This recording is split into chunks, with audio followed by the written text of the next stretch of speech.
জানাজা পড়াইছে, মুনাফিকের জানাজা পড়াইছে। শুধু জানাজা পড়ায় নাই, নবীর জুব্বাটা কুইলা মুনাফিকরে কাফন স্বরূপ পড়ায়া দিছে। কথা কি বুঝতেছে? নবীর জুব্বার দাম আছে না নাই? কিন্তু এত বড় মুনাফিকরে নবীর জুব্বা কুইলা দিছে।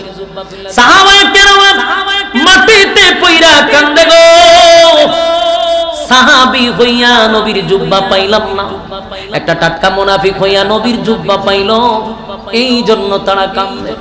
নবী বলে কান্দিস না, জুব্বা এমনে এমনে দেই নাই, আমি তার কাছে ঋণী ছিলাম, সে আমার চাচারে জুব্বা পড়ায়া দিছিল, তাই আমি ঋণী ছিলাম, আমার জুব্বাটাও তারা পড়ায়া দিছে। সুবহানাল্লাহ।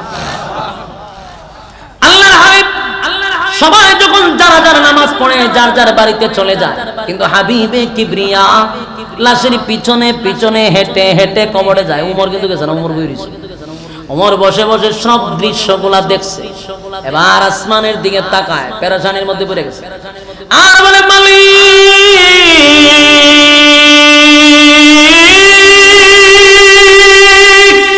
সবাই চলে গেল, কিন্তু আপনার হাবিব কবরের পাশে যায় গো, নির্ঘাত মুনাফিকের জন্য দোয়া করবে না। মালিক, এটা বরদাস্ত করতে পারি না।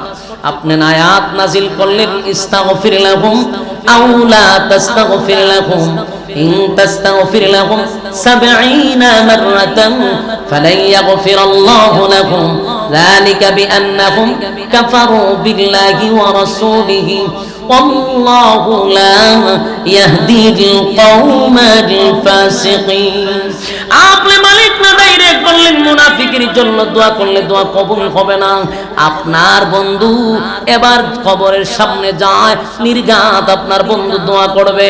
আমার যুবক ভাইয়েরা, হাবিবে কিবরিয়া মুনাফিকের কবরে গেল, মাটি দিল, কাফন দাফন শেষ, মাটি দেওয়া শেষ। এবার নবী ঠিকই দোয়া করার জন্য দুইটা হাত তুলবে। দুয়ার ব্যাপারে কিন্তু আল্লাহ আয়াত নাজিল করে রাখছে আগে, কিন্তু এরপরেও হাবিবে কিবরিয়া দুইটা হাত আসমানের দিকে তুলবে। উমর আসমানের দিকে তাকায় কয়, মালিক, এত বড় মুনাফিকের জানাজা আপনি পড়াইতে দিলেন, আবার আপনার বন্ধু এখন মুনাফিকের জন্য দোয়া করবে না। আমি উমর বরদাস্ত করতে পারি না, উমর বরদাস্ত করতে পারি না। যেই লোকটা আমার নবীর ক্ষতি করলো, যেই লোকটা আমার নবীর বিরোধিতা করলো, যেই লোকটার কারণে আমার বহু সাহাবীরা শাহাদাত বরণ করলো, এমন লোককে আমরা ক্ষমা করতে পারি না। ঠিক কি না বলেন?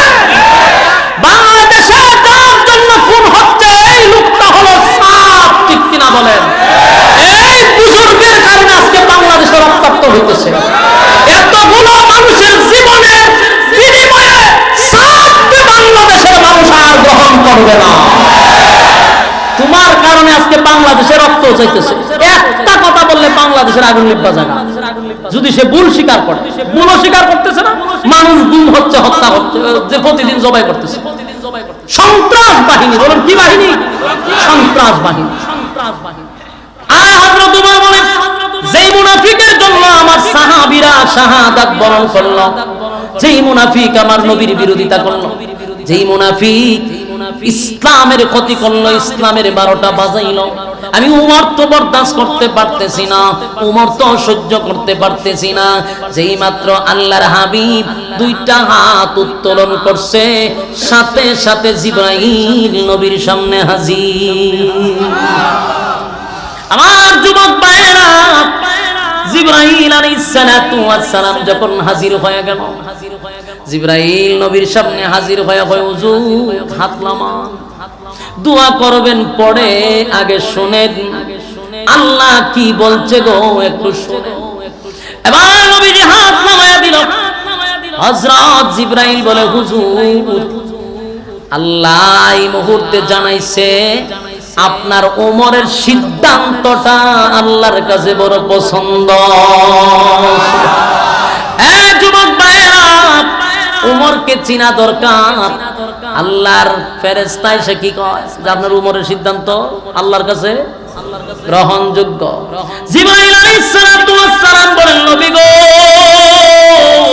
দোয়া করবেন পড়ে, দোয়া করবেন পড়ে, আগে শুনুন আল্লাহ বলেন উমরের সিদ্ধান্তটা নাকি আল্লাহর পছন্দ হইছে।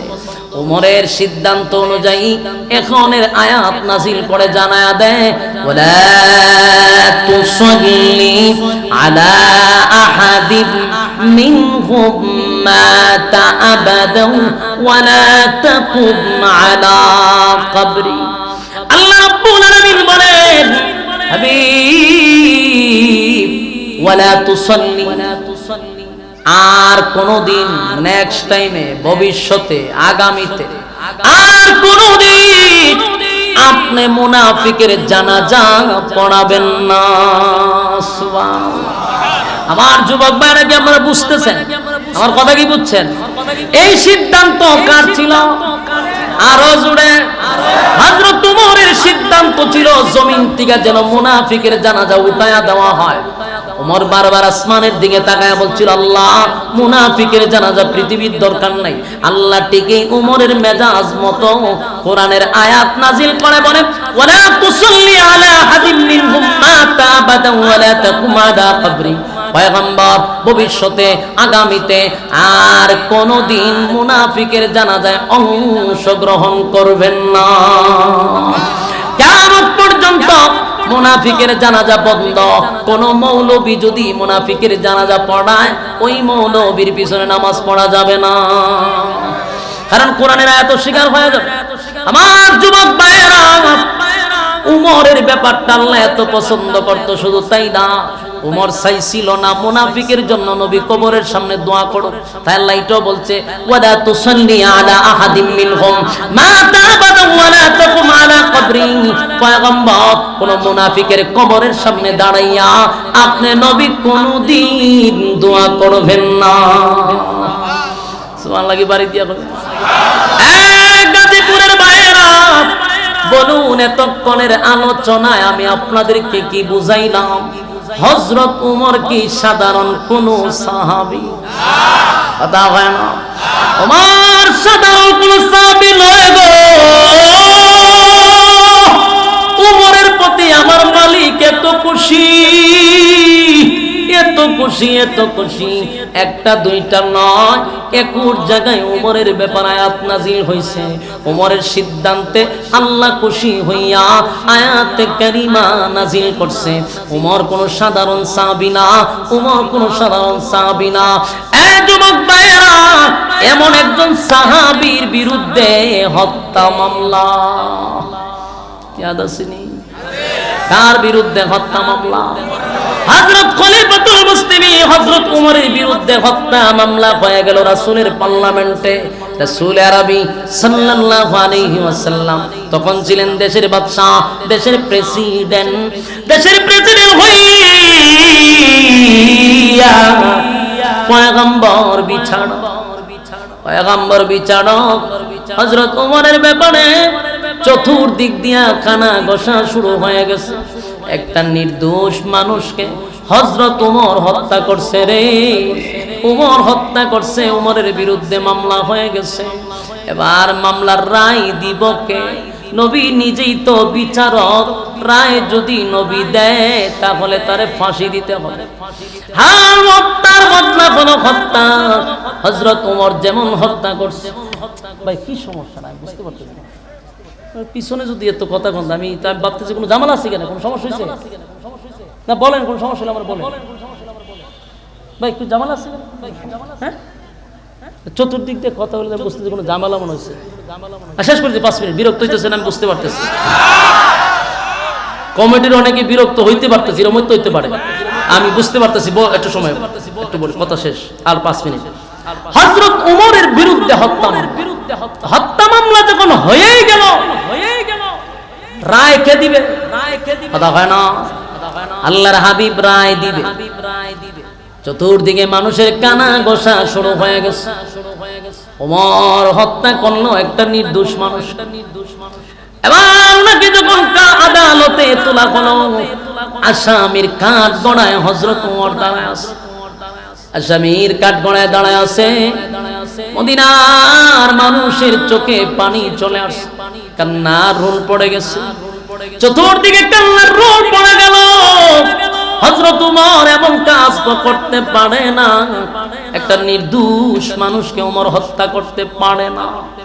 সবাই মনে মনে এমন কাজ ওমর করতে পারে না, কিন্তু তদন্তে বাহির হয়ে আসছে ওমর একটা নির্দোষ মানুষকে হত্যা করছে। এবার কাঠগড়ায় অপরাধীর কাঠগড়ায় হযরত ওমরকে দাঁড় করায়া দিল। নবীজি রায় দিবে ওমরকে মৃত্যুদণ্ড দেওয়ার জন্য। যেই মাত্র রায় দিবে ঠিক এই মুহূর্তে জিবরাইল নবীর সামনে হাজির। জিবরাইল আলাইহিস সালাতু ওয়াস সালাম বলেন, নবী গো, রায় দিবেন পরে ওগো নবীজি, আপনার হাতে দায়িত্ব হলো আপনি আজকের মামলার রায় দিবেন। ওমর আসামি, এই ব্যাপারে আপনি রায় দিবেন, কিন্তু একটু দাঁড়ান, আপনি হইলেন বিচারক আর ওমর হইল অপরাধী, মাঝখানে একজন উকিলের দরকার আছে না?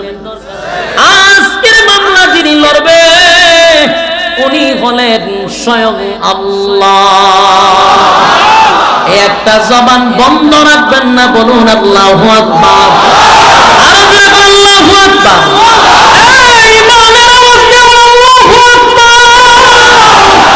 ওমরের মামলা স্বয়ং আল্লাহ লড়বে গো। আল্লাহ বলেন, হাবিব আপনি বিচারক, ওমর হইল অপরাধী, আমি আল্লাহ হইলাম উকিল, আমি মালিক, এই মামলা লড়ব। আল্লাহ যদি মামলা লড়ে, বলুন নবী কি আর রায় দিতে পারে?